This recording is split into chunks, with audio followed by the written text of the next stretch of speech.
I have extremely high expectations for any student that I have. Mm-hmm. And mixed with like building relationships. And so I Okay. believe it's like expectations plus relationships define success for me in my classroom. Mm-hmm. And it's expectations for you as a person. There's expectations for you as an academic scholar. And there's expectation for you of like what am I expecting you, and like it's one of those things that I looked this kid in his eye and I told you I'm not giving up on you. Oh no! Yup. They don't get it. It's okay. We get it. I was like, yes, Lord, come on with the cancellations. Whew, we going in and now just kidding. I don't know if you know this, but I'm black. Am I good? He's with the best of them, and he's one of my favorite men to emphasize. that entrance sounds like much more than who I actually am. My guest of honor is the king of the portrait mode pose. His wardrobe always exudes sophistication, and his demeanor screams royalty. He currently serves as a math educator, co-founder, and COO of Crown Scholars. His dedication to serving people where they are has granted him the opportunity to catch lightning in a bottle. He's a living example that your life experiences, good or bad, can lay the foundation to build a prosperous life. Today, my guest of honor is Rickey Townsend Jr. How you doing? I'm good. We love this intro. Yes. I'm glad you love it. I'm doing well. I'm doing well. Yes, I'm doing well. Thank you so much for every word in there. No problem at all. I always love your posts because I'm like, man, he gets all the lights, all the angles, good outfits, everything. It's just good. I'm like, good. Yes. Tell me where that like self-love comes from. Like, how did you get to the point where you're able to exude it out?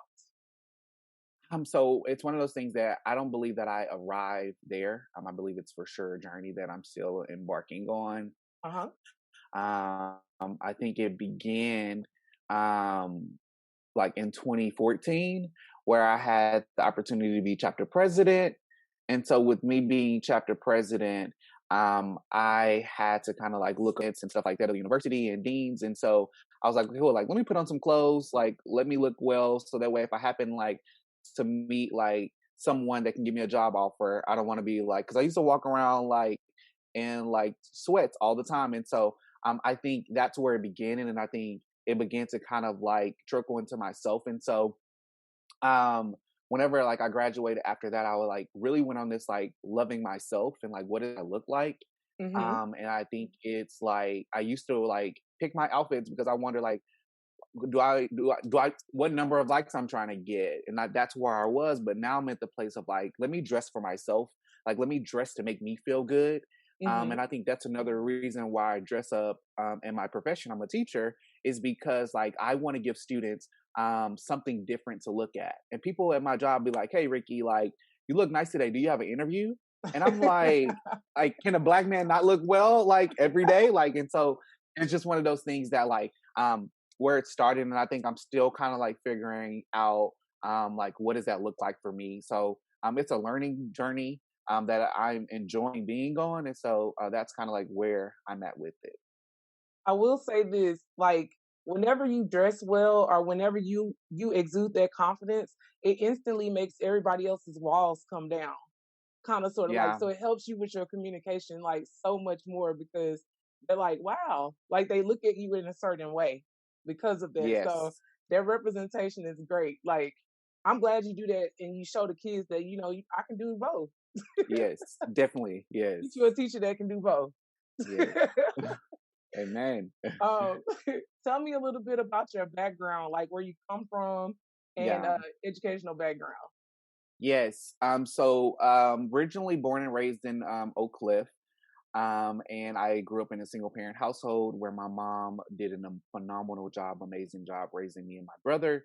And we had like, I think, outside looking in, my close friends know, but like I grew up and I had it was like spots in my life where me and my mom, we stayed in a homeless shelter.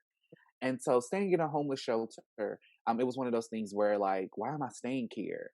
And it was one of those things that in my life, I started to realize like that was just like a stopping point for us. Like we had to be there, and I'm super thankful that we were able to get there. And so grew up single parent household in Oak Cliff, graduated from UT Arlington. Um, and after that, that when I got to UTA in 2011, that's when I knew I wanted to be a teacher. I was doing a Boys and Girls Club with NAACP, and we did every week at Boys and Girls Club. And I seen a kid, and I was like, "That's me." Like Yeah. I was a kid where I was struggling with reading, but I was really really good at math. And so with that, I had the opportunity to call my math teacher from high school. And I was like, "Hey, I think I want to be a teacher." She said, "Are you sure?" I said, "I believe I'm sure." And she said, "Let's talk more." And we just really went from there. And from there, it was just an opportunity for me just to embark on education. And um, I, I'm the teacher. I love teaching. I'm trying to encourage other people to be teachers because I think like that's something that a kid needs to see, like you said earlier, like the representation piece. It's not that many Black men in education, and so how do I be presented to them in a way where, like you said, I can do both. Like I can teach you math, but I can also teach you life. Like I can Yeah. dress in suits, but I can also dress in like some Nikes as well. And so giving kids the representation that what you go through, whether it be when you're younger, it took some people to support me, and I have a great community around me. But it's one of those things that like I'm not ashamed anymore that I Hmm. stayed in a homeless shelter. And Yeah. so it's one of those things that it's a part of my testimony.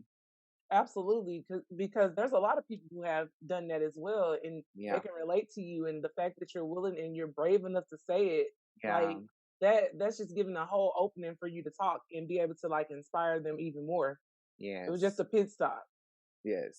So, and I love that you said the representation of the black male teacher is Yeah. so important because we're missing our fathers in our home like so much. I mean, Yeah. I grew up in a single parent household as well, and I know that. I mean, clearly I'm not a male, but I know that absence is just like it's a big Yeah. thing. So you're filling that void for a lot of kids. So I Yes. commend you on that. Thank I you. really do. Um, what is it about math that you love? Like, what drew you to math? My mom, by kind of like trade, she is an accountant. And so I Okay. think from there, like we were always like doing numbers with her. Like I think that's why I learned how to play spades a little bit earlier and dominoes a little bit early. The And then necessity. also yes. Yes. And then also like my older brother, he was really good at math. And so I think it was just one of those things. I want to say it's somewhat genetic, where it was just like numbers were a part of like our host household growing up. And Hmm. then it was just like something that came super nature to me, where like whenever I was doing numbers like that was my comfortable space. Like that's where I felt safe. And so that's where it originally started from, my mom and my brother. And now like my niece, one of her favorite subjects is math, and I have a nephew now, and hopefully like his favorite subject is math. And so Yeah, that's where it started. it'll probably definitely trickle down since all of y'all are into it. Yes. Math is not my ministry, you know. Yeah. My brother is a mathematician, so y'all will get along just fine. Yes. I'm the writing, reading, history guru over here, but yeah, I made it Yes. through though. I made it through. Yes. So, tell me a little bit about your service. I know that you all founded Crown Scholars. Tell me a little Yeah. bit about Crown Scholars and what the mission is.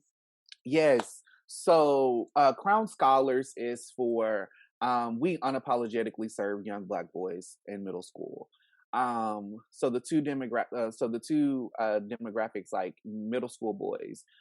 Me and Michael, he's the other co-founder. When we thought about it, we was like, there's a lot of programming for high schoolers, and then also there's a lot of programming. Then that means there's lack of programming for middle schools, and so that was one of the things that we also identified, men like more susceptible to learning something new. And so that's why we picked middle school. And then the second thing is like Black boys. Both Mike and I, like we're Black men, and so we knew um, that there wasn't programming out there for young Black boys. And so like, how do we leverage in this society where we have like those who are in the 1% and those who are like wealthy. Like, how do we give our Black boys that at an earlier age? And so we teach them mathematics. That's our first component. And so we teach them. We see them biweekly whenever they're doing math. And then the other component is like, how do we teach them life? I think as a teacher, I can be reprimanded if I don't teach my curriculum. But with Crown Scholars, like we have a curriculum like where we're teaching them what is true Black history, like not only Martin Luther King, but like how do you learn about some of these other people? Like we're teaching them time management. I believe that if I got time management in middle school, high school, college would have been a breeze. Ooh, yeah, it would. Like I would have to worry about nothing. And so like we're just teaching them things that really just prepares them for success. And success really is like, what do you define it as? And how can we cultivate you? How can we build a relationship with you? And it's very liberating. Like it's one of those things where when we get into it, we was like, oh, like we're able to like impact Black boys. But then like we're like, oh, we're impacting the Black boy in their family. Yeah. Like we didn't see that whenever we like created this like vision. I love the work. I love that I'm able to invest in Black boys and let them know that, hey, you're loved, you're important. And though your dad may not be present, I'm not necessarily your dad, but I'm here in order to fill the role that you want me to fill. And then maybe your dad is present. Like, how can I enhance what they're already doing this? So we truly believe that every boy that comes with Crown Scholars role is like, how do we adjust your crown and like position you in a way, give you a mirror for you to be able to reflect, to be able to like grow in the way that you desire. Look, let me first say I am so excited that you are working with middle schoolers because Yeah. Being someone who works with the youth, middle school is a space where people they're really trying to figure themselves out. And Yes. everybody thinks it's high school, but it's like, no, middle school is the most important area because they're really trying to figure it out and they're just highly impressionable. Like they know a lot of stuff that they shouldn't know yet. But definitely. yeah. So I'm so glad that y'all are working in that realm. And I really do applaud y'all on Crown Scholar. Like I'm very proud of y'all for that. Thank y'all so much for dealing with our Black boys and making sure that they know that they're important and letting them know that there's somebody already. Like that is huge. I want to ask you this. I know working with kids, they teach me a lot about myself and they kind of force me to stretch and grow. So tell me, what is something that your kids have taught you? Oh, so this question is really good because I have an experience like this week. They taught me how to like, whether it be Crown and like the students that I actually teach, like how it's okay to say I don't know. And how is it okay to express yourself in a way that like makes it kind of like mutual with the students. And so I think as an adult and as a teacher, like what I believe growing up is like you have to know everything, and if you don't know something, that means that you're not a really good teacher. And like I just remember the facade that some of my teachers put on. But then it was just like this other thing of like when I told them one day, I was like, I struggle with like writing and spelling, and I need y'all's help. What that does, it shows that Mr. T is human, and Mr. T can be vulnerable with you and say, hey, it's okay. Like you can lack in some areas, but that doesn't mean that you're less than of a person. And so I've really been getting in the space of like, I don't know, and I need you all to help me. And it builds this mutual relationship where what it does is like, I'm not the teacher anymore. You are now the teacher. And someone told me when in education, the first thing they told me, they said, whoever's doing the thinking is the person that's doing the learning. And so if they're teaching me something, then they're learning as well. And so that's what the kids have taught me. And then also just to be able to kind of like, whether it be share my emotions with students in a way that is like age appropriate. And so everything that happened on the Capitol, I was worried, how do I have these conversations with my students about it? But I was like, Rickey, you call yourself an educator, so therefore you need to have these conversations. Doing a day and just really doing a post check-in, asking them how they're doing, and then really from there, I was like able to let them know like I'm not okay today. Yeah. And what that did was students was able again to see me as vulnerable, see me as human, and not this like pedestal teacher. And I think those are the two things that I'm currently learning with my students and also with the Crown Boys as well.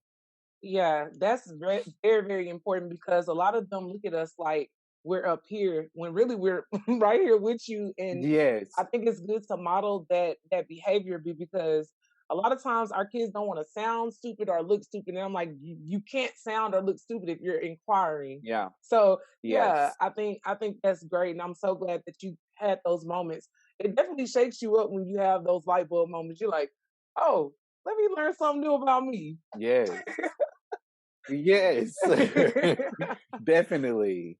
Um, Let me ask you, how important is it to continue to pour into the youth as it like how important is dang, I can't even get it out. How important is it to Well, you you to good. keep pouring into the youth and like building that legacy? Oh, like I think that's extremely important. I think there's this thing of they're going like old people cannot live forever. That's just life. And just people can't live forever. And so like if people are not being able to live forever, like how do we pour healthy habits into kids, into youth that can eventually be my age, your age, their parents' age. And so I believe it's extremely important because what we don't want to do is like if we don't transfer this knowledge and information and like these resources that we have, then there's going to be a generation that lacks something. And then now what's happening is like you and I and are now responsible for that because we do have this access now. And so Yep. I think it's extremely important because as you said earlier, a lot of students do lack some resources, do lack the knowledge, do lack the experiences. And so I truly believe it's important. And I think that's one of the reasons why Crown Scholars was started, to be able to be an avenue of resources. Um, so that way people have the leverage to be able to compete. So I truly believe it's important. Now tell me what advice would you give someone who is in college that's trying to stay focused and like make it through the process? What advice would you give them? Okay. Yeah. Oh, that's good. What advice would I give you if you were in college? Um,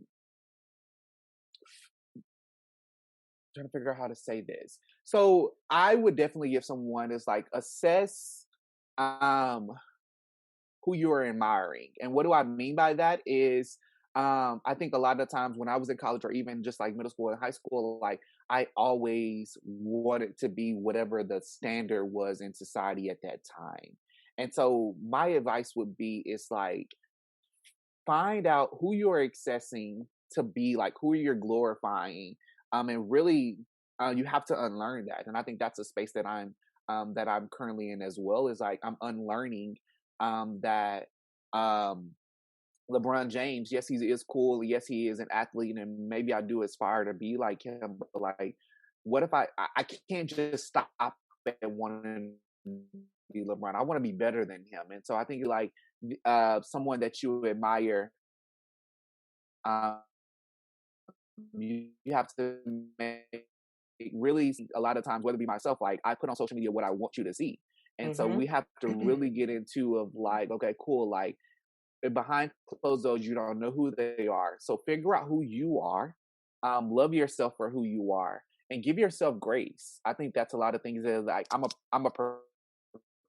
and so sometimes I don't give myself grace that like, okay, you where you were completely different from where you are currently. So, can you tell me where your love for service came from? Like, did your mom instill it in you, or did it just come out of you seeing a need and wanting to fulfill it? Yes. So I think that that's a great question, and I really has been reflecting on that like last year, and I think it's because I understood what it meant to have to be without. Hmm. Um, and growing up in a homeless shelter, um, we were thankful that we have a roof over our head, but it was just one of those things that we was kind of like quote unquote at the lowest point. And so I think that's why I'm now like I'm humble, like I'm selfless, and I'm able to give because I know what it feels like to have without, And I know how it feels now to have a little money in my account. And so Mhm. it's one of those things that my goal and I aspire to give to those who lack. Specifically whenever it comes to like homeless people, because um they just right now they're in a season of like not having something. And so my whole goal is to be able to serve in a capacity where it's one of those things that I'm able to give, because I know what it feels like to sleep outside. I know what it feels like to not have food, and I know what it feels like to not have some things. And so it's one of those things, now that I have it, how am I utilizing my resources to be able to give back to a group of people that lack? Yeah. I think that our experience is like meant for us to go back and do those things. Yes. Like Yes. that experience is our expertise, sure. And like since we know about it and we're aware of it, I feel like we're charged to do something about it. So I thank you for doing that for Yes. sure. I have a heart for people, especially homeless people, because it hurts me to see that. Like I feel like that could be any one of us. Yes. You know?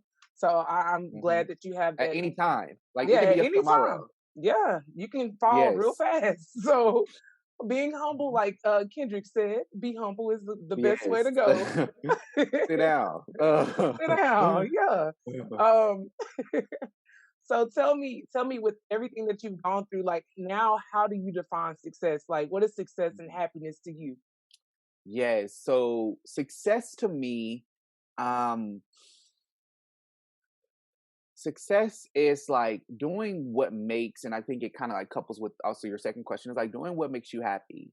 And I think also success is different in different seasons. I Yeah. think it's one of those things of like setting the goal for what you want, not what your family wants out of you, like not what your friends want out of you, not what society wants out of you, like setting that goal for you. And whether it be, maybe it's just like, I want to wake up on time today, and Mm-hmm. then I'm successful because one of that's the goal that I set. And so I believe success is you setting the goal and you and accomplishing it. And then the other part for that is like what defines for me happiness. Happiness is doing the things that I want to do, and no, not doing what someone else wants me to do. I think that I think that I am a people pleaser. I'm Mm-hmm. trying to be like a recovery people pleaser, but it's one of those things that like that's something that I'm trying to unlearn, that I don't have to do everything everybody wants me to do. I can do the things Ricky wants me to do. And if I just want to take a nap for today, like that's where I find happiness. So if I just want to go serve the community, that's where I find happiness. And so I believe success and happiness for me go hand in hand, is because I'm doing what pleases me. And also to being a person of faith, but like also God, like, what do you want me to do in this season? Yep. And I can have this goal of like making like $100,000, but like, what happens if God doesn't give me that? Like, am I satisfied with him giving me $100,000 ideal? Like, am I still satisfied with that? And so really just really that's something that everything that I'm telling y'all, that's what I'm currently learning. Like I'm not out of a place that I arrived. It's one of those things that like I'm just um I'm just figuring out ways, and now I'm super thankful for being able to share what I'm currently learning or the things that I have learned. Yeah. I think that it's I feel like the lessons are more powerful when you're Yeah. actively going through it because they're Yes. gonna watch you evolve as you go through it. Yeah. So it's like you're taking them on the journey in real time, which is Yes. I feel is more powerful than like, oh, I made it to the mountaintop. Now let me tell you. So Right. I know that you keep saying that, but that's actually the best way to do it. I feel like it's the best way to do it. Yes. Um, and Yes. I also wanted to say that, I'm a recovering people pleaser as well. So it wasn't until I turned 27 that I really started Yes. loving myself and actually taking care of myself as a whole. Mm. So like that journey, Yeah. I know what you're going through and you'll get there. Just keep on like making sure you keep your Yeah. why at the top and work from there. And that comes Yes. from God, so you'll be good. I just had to say that to you Yes. because I know what you're going through with No, I receive it because that. look, I'm 27. I'm just like, God, is this it? Like, is this Are the you season for me to like 27? really listen? I Oh, am. that's great. Look, Yes. 27 is a great number. I'm gonna put it like that. It's a great Yes. number. I didn't even know that. Yes. That's amazing. Well, yes, I think you'll be just fine. You'll get there, and the fact that you're aware of it, you'll definitely get there. Yeah. Do you believe your purpose is a journey or a destination? I think it's a journey because I think that you're able to learn. I think a journey, how I define a journey is like you're moving, right? And so a Mhm. journey can be one of those things that like me and you both, we're taking this hike and I could be crawling and you could be sprinting. It's one of those things that are moving. And so I think when you think about, I think with everything, I try to my best to position myself as a learner to be able to think that it's a journey. It's a journey that sometimes it's that you're crying. It's a journey sometimes that like you're trying to figure it out. It's a journey that sometimes you want to quit. Like you just like I can't do it. But then True. you think about like what you said earlier is like okay, cool. Like why am I in this? What's the part of the journey? Am I on this journey for me or am I on this journey for someone else? Like, and I think that's the questions that is asking yourself is like, who are you on this journey for? Why are you on this journey? And just remembering. And the great thing about a journey is like, what I'm doing is like journaling. So that way I can look in the rearview mirror if we're driving and I can Yeah, look in the rearview mirror and say, oh, like, I remember when I got with this and I was worried about it on January 9th and I was able to get through it. And that's fuel and motivation for you to continue the journey. absolutely. How would you define your Yes. teaching style? Yes, I am a teacher where I have extremely high expectations for any student that I have, Mhm. and mixed with like building relationships. And so I Okay. believe it's like expectations plus relationships define success for me in my classroom. Mhm. And it's expectations for you as a person. There's expectations for you as an academic scholar, and there's expectation for you of like what am I expecting you and like it's one of those things that I looked this kid in his eye and I told you I'm not giving up on you. Yeah. Um, and it was one of like that was different for me because I have never did that before in my 5 years of teaching. But I knew that he needed to hear that. Yeah. And it's one of those things that like literally this week he has done his work. He has asked questions. He has says please and thank you. He says, sir, like, but this was completely different from what I experienced when I first met him. It was completely different where like we ended up going back and forth. And it was just like I looked him in his eye, I said, you want me to give up on you, but I will not give up on you. Yeah. And that just like that actually just did something for me in my spirit because I was just like, now I'm accountable to you. And I think I do all my students like that. I don't care what background that you come with. I don't care if you believe that you're 5 grade levels behind. Like, and as for me in my classroom, like we're gonna have expectations, Absolutely. and we're gonna push you forward. And expectations look different per person. Like, I'm not gonna push you past your limit. I'm gonna push you what I believe that I know you can go, and I'm gonna pull it back when I believe that I need to pull it back. But I have expectations for all my students, and it's like we can't settle for mediocre. Like we can't settle for that. And Nope. maybe I'll give you a day of rest, but then okay, cool. Like next week or tomorrow, where we're gonna be back at it, and we're gonna figure out how we're gonna go this together. And I think I take the learning approach with most things.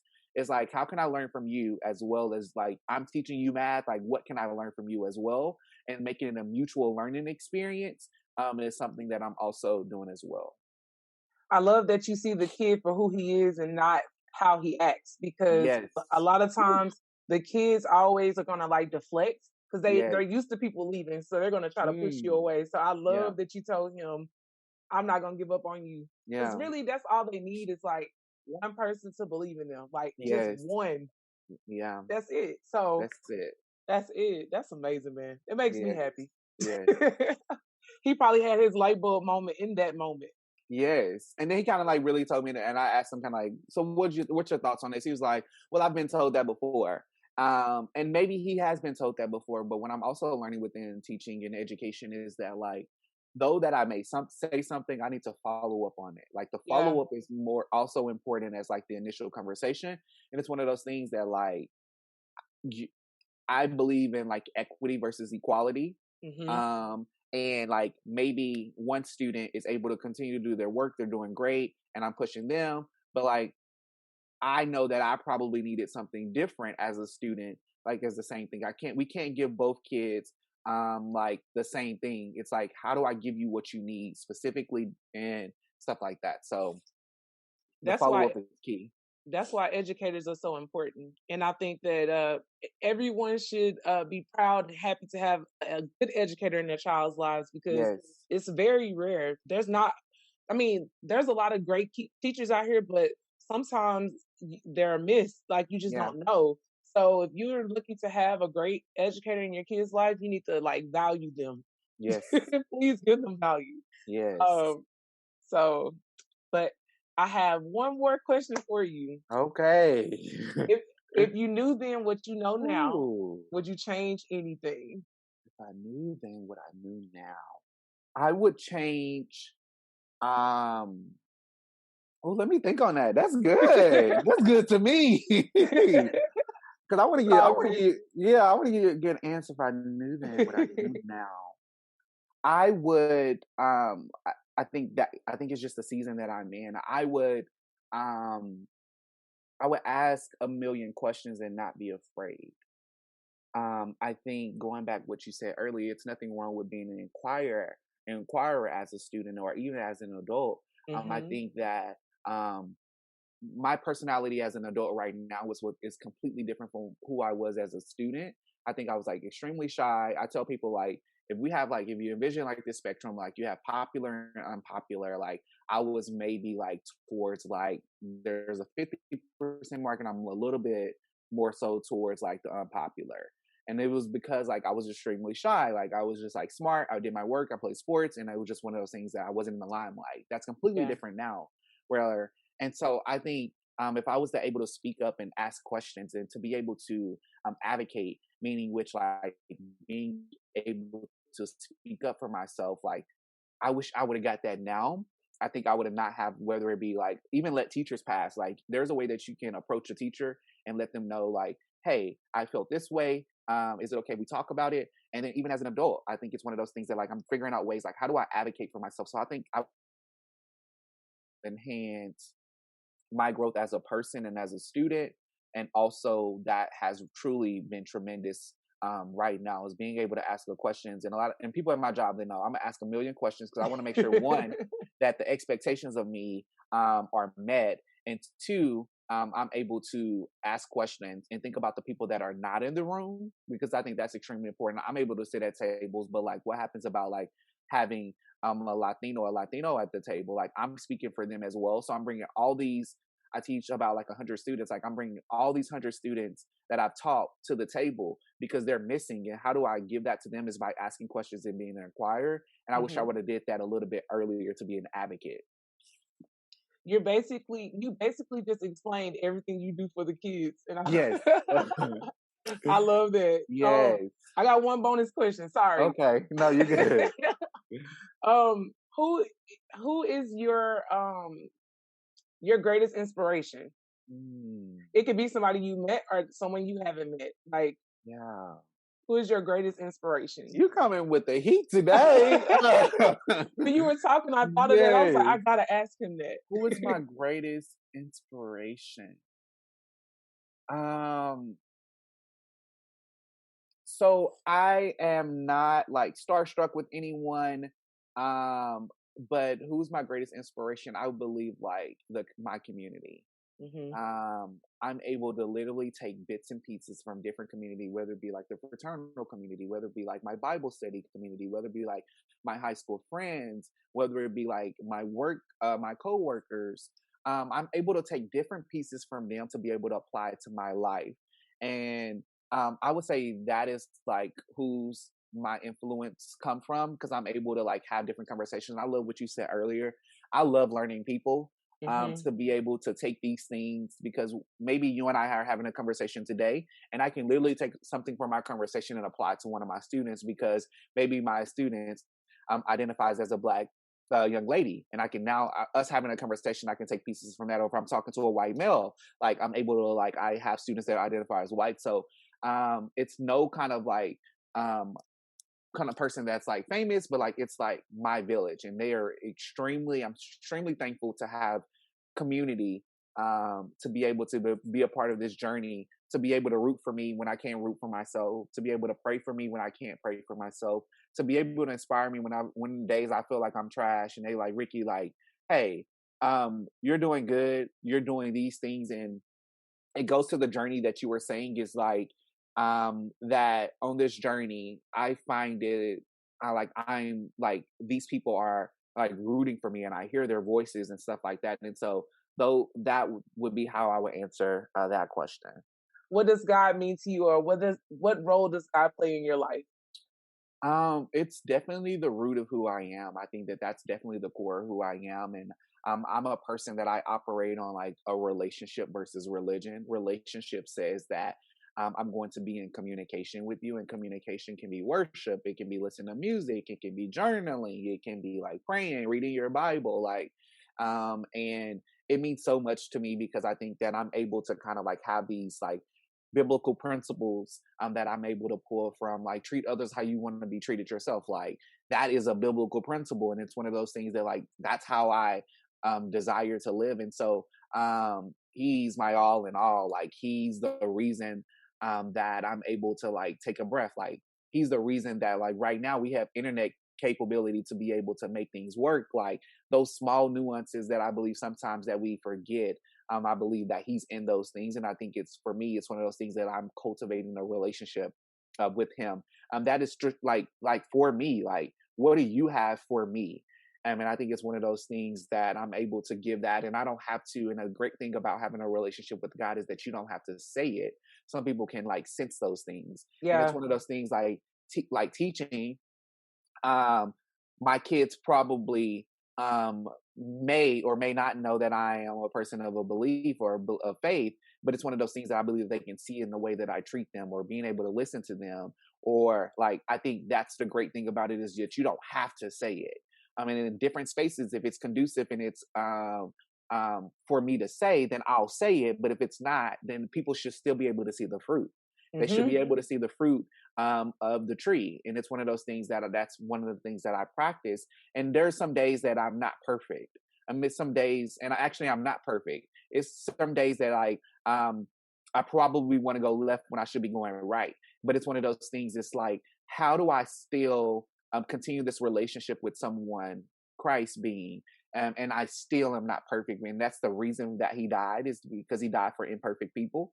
And so that's what I truly believe, is that I'm an imperfect person living in an imperfect world, doing my best to give to people that and make them feel perfect, and giving them these things that we talked about earlier, whether it be homeless people or Black men, or whether it be the kids that I teach. Like, how do I give them everything that's inside of me, and an opportunity to share with them, just to make people feel loved. People just want to feel loved. I think that's important. Like, people want you to know, people want to be told that they are loved and they're valued. And I think God, like, he affirms that in my spirit, and I desire to give that to everybody that I come with. Like, I love you. Like you're loved and you're cared for, and you don't see it right now. Whenever I'm talking to my students, you don't see it right now, but like, you're going to be great. But Yeah. it's one of those things that, like, it's being able to speak life to what you believe that you see for them. And also, the great thing about God, he doesn't force us to do anything. Nope. It's one of those things. It's just like, I'm going to give you free will. I'm gonna provide a village for you. And it's one of those things that, like, I'm going to tell you when you're wrong, correct you when you're wrong, but I'm gonna also love on you and, like, hey, like, Rickey, let you know, like, hey, like, you doing your thing. And so it's just one of those things. Like, that's what God in a relationship with Christ means to me. It's the provision for me. Yes, it's the provision. It's a provision for me. I'm just saying, like, man, that's a perfect Yes. answer, man. Look, Yes. I appreciate that. Thank you so much for your time. You're Like, I really welcome. feel like this is going to help a lot of people, especially people who are in spaces where you are right now. Yes. So I greatly appreciate you being honest and open and, like, Yes. giving us your heart today. I appreciate that. So thank you so much, Rickey.